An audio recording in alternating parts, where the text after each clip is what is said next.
नमस्कार साथियों, स्वागत है आपका संप्रेषण में एसएस में। मैं हूं आपका दोस्त डॉक्टर एसएस त्रिपाठी। साथियों, आज बात दिल्ली विधानसभा चुनाव के इतिहास की। जी हां साथियों, इन दिनों देश की राजधानी दिल्ली में चुनाव की तैयारियां जोरों पर हैं।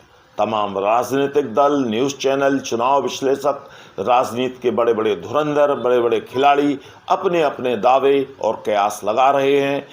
दूसरी ओर साथियों, चुनाव आयोग, चुनाव कर्मी, सुरक्षा बल इस चुनाव आयोजन की सफलता के लिए दिन रात परिश्रम कर रहे हैं और अपनी तैयारियां जांच रहे हैं।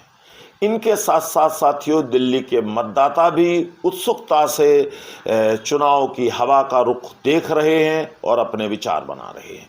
इसी समसामयिक विषय से जुड़ा एक ऐतिहासिक वीडियो साथियों, जिनमें दिल्ली विधानसभा चुनाव के इतिहास से जुड़े तमाम तथ्य, तमाम अनछुए पहलू शामिल हैं, लेकर आप सबके सामने हाजिर हूं।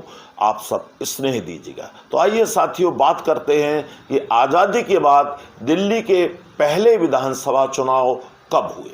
साथियों, दिल्ली के पहले विधानसभा चुनाव 17 मार्च 1952 में हुए, और जो कि पार्ट सी राज्य सरकार गठन अधिनियम के तहत हुए थे। तब दिल्ली विधानसभा में कुल 48 सीटें थीं, जिनमें से 36 सीटें जीतकर कांग्रेस बहुमत के साथ सत्ता में आई थी। स्वतंत्र भारत में दिल्ली के पहले मुख्यमंत्री बने थे चौधरी ब्रह्म प्रकाश यादव जी, जो कि 17 मार्च 1952 से 12 फरवरी 1955 तक दिल्ली के मुख्यमंत्री रहे। और इसके बाद इसी टर्म में सरदार गुरमुख निहाल सिंह जी दूसरे मुख्यमंत्री बने, जो कि 12 फरवरी 1955 से अक्टूबर 1956 तक दिल्ली के मुख्यमंत्री रहे। साथियों, अक्टूबर 1956 के बाद दिल्ली की विधानसभा समाप्त कर दी गई। पहले चुनाव की साथियों एक बात खास थी कि 6 सीटों पर 2-2 उम्मीदवार चुने गए थे, और यह उस समय एक बिल्कुल अलग अनूठा सा प्रयोग था जो दिल्ली विधानसभा चुनाव में किया गया था। अब साथियों, बात करते हैं कि दिल्ली विधानसभा समाप्त होने के बाद दिल्ली का प्रशासन और दिल्ली की व्यवस्था किस प्रकार चली। इसके बाद साथियों 1956 से दिल्ली विधानसभा के स्थान पर एक मेट्रोपॉलिटन काउंसिल का गठन किया गया, और इसके कुल 61 मेंबर थे, जिनमें 56 मेंबर इलेक्टेड थे और 5 मेंबर्स नॉमिनेटेड थे। और साथियों, इस प्रकार अगले 37 ईयर्स तक दिल्ली विधानसभा रद्द रही और उसके स्थान पर यह मेट्रोपॉलिटन काउंसिल ने काम किया। फिर साथियों, अब प्रश्न उठता है कि 37 ईयर्स के बाद फिर विधानसभा कैसे अस्तित्व में आई। तो साथियों, ईयर 1992 में दिल्ली का परिसीमन हुआ, और संविधान संशोधन के पश्चात 1993 में दिल्ली विधानसभा फिर अस्तित्व में आई। तो अब साथियों, बात करते हैं कि तब 1993 में क्या हुआ। साथियों, नवंबर 1993 में दिल्ली विधानसभा के चुनाव हुए। तब नवंबर 1993 में दिल्ली की विधानसभा की सीटें 70 थीं, 70 सीट्स थीं, उन 70 सीट्स पर चुनाव हुआ था। तो दिल्ली विधानसभा चुनाव में नवंबर 1993 में बीजेपी ने 70 में से 49 सीटें जीती थीं और बीजेपी ने सरकार बनाई थी। तब शेष जो है 21 सीट्स में 14 सीट्स कांग्रेस को और बाकी सीटें अदर्स को गई थी। इस टर्म में बीजेपी के कुल 3 मुख्यमंत्री रहे। सबसे पहले मुख्यमंत्री बने थे श्री मदन लाल खुराना जी। इसके बाद इसी टर्म में फिर मुख्यमंत्री बने श्री साहेब सिंह वर्मा जी, और सबसे लास्ट में इसी टर्म में बीजेपी की मुख्यमंत्री बनी श्रीमती सुषमा स्वराज जी। साथियों, इसके बाद चुनाव डिक्लेयर हुए और नवंबर 1998 में दिल्ली के चुनाव फिर हुए, और नवंबर 1998 के चुनाव में कांग्रेस को बहुमत मिला। कांग्रेस ने दिल्ली विधानसभा में 70 में से 52 सीट जीती, और शेष 18 में 15 सीट बीजेपी को और बाकी सीटें अदर्स को गईं। और इस प्रकार कांग्रेस की तरफ से श्रीमती शीला दीक्षित जी दिल्ली की मुख्यमंत्री बनी नवंबर 1998 में। साथियों, इसके बाद 5 वर्ष पूरे करने के बाद नवंबर 2003 में फिर दिल्ली के इलेक्शन हुए और 2003 में दिल्ली के इलेक्शंस में एक बार फिर बाजी कांग्रेस ने मारी और कांग्रेस ने 70 में से 47 सीटें जीती और श्रीमती शीला दीक्षित फिर से दिल्ली की मुख्यमंत्री बनी और बाकी 23 में से 20 सीट्स बीजेपी को गई और बाकी सीट्स अदर को गई।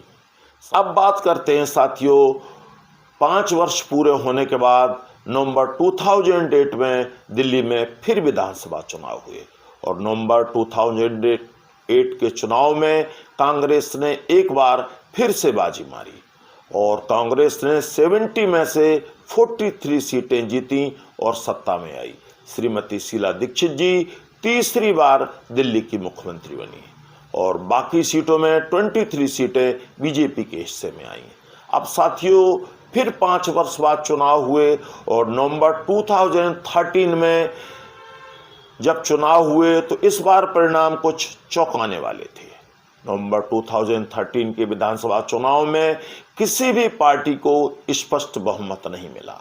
70 सीटों की विधानसभा में बीजेपी ने 33 सीटें, कांग्रेस ने 8 सीटें और एक नई पार्टी आम आदमी पार्टी ने 28 सीटें जीती। बाद में कांग्रेस के समर्थन से आम आदमी पार्टी की ओर से श्री अरविंद केजरीवाल जी दिल्ली के मुख्यमंत्री बने और इन 33 सीटों के साथ बीजेपी विपक्ष में बैठी। लेकिन फरवरी 2014 में 49 डेज के बाद आम आदमी पार्टी ने सरकार से त्यागपत्र दे दिया और फिर 1 वर्ष तक दिल्ली में राष्ट्रपति शासन लगा रहा। अब साथियों, बात करते हैं कि फिर इसके बाद चुनाव कब हुए। साथियों, फरवरी 2015 में दिल्ली विधानसभा के चुनाव फिर हुए और फरवरी 2015 के चुनाव में दिल्ली विधानसभा की 70 सीट्स में से 67 सीट जीतकर आम आदमी पार्टी ने एक इतिहास रचा और जिनमें बीजेपी को ओनली 3 और कांग्रेस अपना खाता भी नहीं खोल सकी और श्री अरविंद केजरीवाल जी फिर से दिल्ली के मुख्यमंत्री बने। साथियों, अब बात करते हैं फरवरी 2020 के दिल्ली विधानसभा चुनाव की।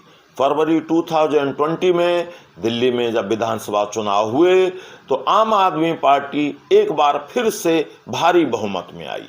आम आदमी पार्टी ने 70 सीट्स में से 62 सीट्स जीती, जिनमें से बीजेपी के पास 8 सीट्स और कांग्रेस और अदर्स के हिस्से में कुछ भी नहीं आया। श्री अरविंद केजरीवाल जी फिर से दिल्ली के मुख्यमंत्री बने और अगले चुनाव से कुछ माह पूर्व श्री केजरीवाल जी ने त्यागपत्र दे दिया और उनके स्थान पर सुश्री आतिशी जी दिल्ली की मुख्यमंत्री बनी। तो साथियों, अब दिल्ली विधानसभा के चुनाव फिर से सिर पर हैं और फरवरी 2025 में 5 फरवरी को दिल्ली में विधानसभा चुनाव होने हैं, तो उसकी तैयारियां जोरों पर चल रही हैं। तो मेरा सभी मतदाताओं से एक ही निवेदन है कि आप अपने वोट देने जरूर जाएं, अपने मताधिकार का प्रयोग जरूर करें और लोकतंत्र की स्थापना में अपना अमूल्य सहयोग करें। इसी के साथ विदा लेता हूं। नमस्कार।